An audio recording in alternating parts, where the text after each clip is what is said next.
श्री गणेशाय नमः, श्री कुलदेवताय नमः। आज हम दुर्गा सप्तशती का सप्तम अध्याय देखेंगे।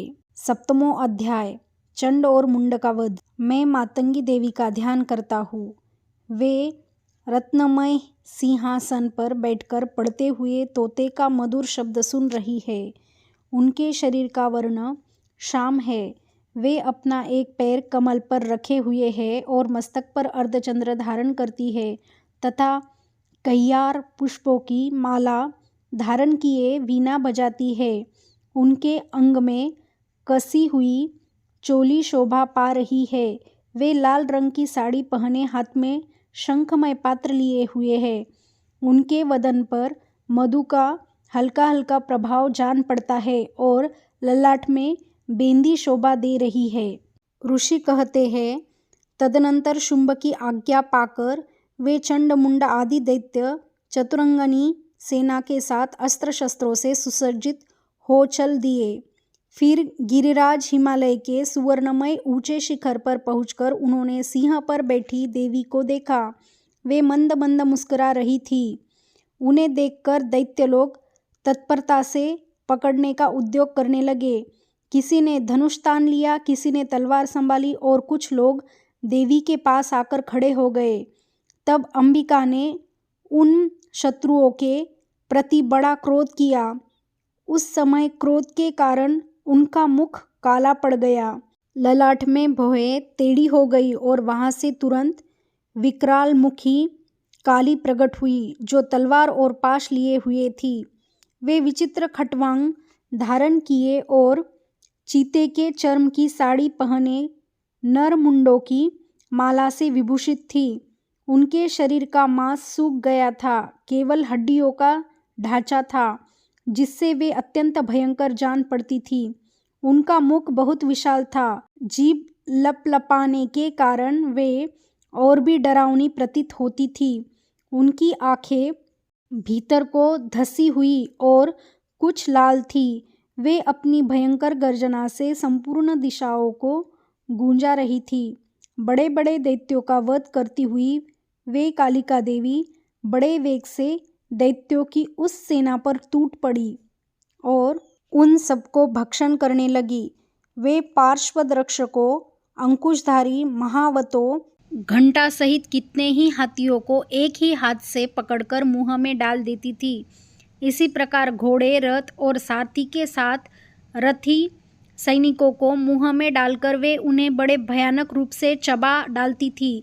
किसी के बाल पकड़ लेती, किसी का गला दबा देती, किसी को पैरों से कुचल डालती और किसी को छाती के धक्के से गिराकर मार डालती थी। वे असुरों के छोड़े हुए बड़े बड़े अस्त्र शस्त्र मुंह से पकड़ लेती और रोष में भरकर उनको दांतों से पीस डालती थी।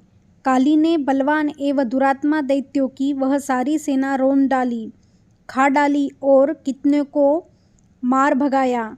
कोई तलवार के घाट उतार गए, कोई खटवांग से पीटे गए और कितने ही असुर दांतों के अग्रभाग से कुचले जाकर मृत्यु को प्राप्त हुए। इस प्रकार देवी ने असुरों की उस सारी सेना को क्षण भर में मार गिराया। यह देख चंड उन अत्यंत भयानक काली देवी की ओर दौड़ा तथा महादैत्य मुंड ने भी अत्यंत भयंकर बाणों की वर्षा से तथा हजारों बार चलाए हुए चक्रों से उन भयानक नेत्रों वाली देवी को आच्छादित कर दिया। वे अनेकों चक्र देवी के मुख में समाते हुए ऐसे जान पड़े मानो सूर्य के बहुतेरे मंडल बादलों के उदर में प्रवेश कर रहे हो। तब भयंकर गर्जना करने वाली काली ने अत्यंत रोष में भरकर अट्टहास किया। उस समय उनके विकराल वदन के भीतर कठिनता से देखे जा सकने वाले दांतों की प्रभा से वे अत्यंत उज्जवल दिखाई देती थी। देवी ने बहुत बड़ी तलवार हाथ में ले ह का उच्चारण करके चंड पर धावा किया और उसके केश पकड़कर उसी तलवार से उसका मस्तक काट डाला।